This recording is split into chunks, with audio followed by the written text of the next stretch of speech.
Deutsch lernen durch Hören. André als Taxifahrer. André ist Taxifahrer in einem Taxiunternehmen, das seiner Familie gehört. Seine Arbeitszeiten sind flexibel.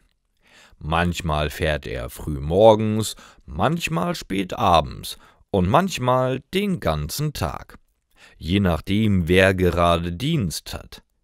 Das Unternehmen hat mehrere Fahrzeuge und mehrere Mitarbeiter.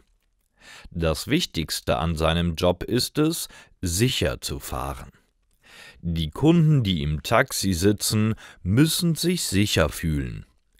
Er hat ein Navi im Auto, mit dem er seine Ziele findet.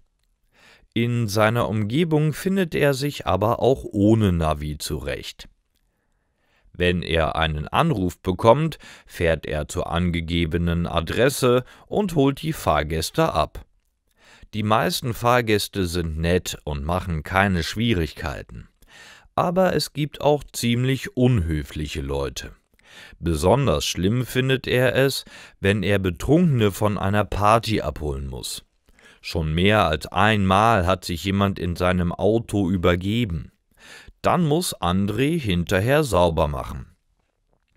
Manchmal unterhält sich André mit seinen Fahrgästen, manchmal hören sie nur Musik oder die Nachrichten im Radio. Inzwischen kann er gut einschätzen, was den Kunden gefällt. Viele Kunden geben Trinkgeld, worüber er sich immer sehr freut.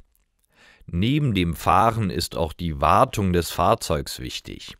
Er muss immer darauf achten, dass der Tank voll genug für eine sichere Fahrt ist.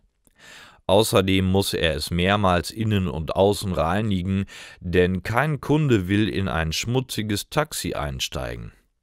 Auch wenn mal eine kleine Reparatur am Auto nötig ist, kann André das selbst erledigen. Mit Fahrzeugen kennt er sich aus.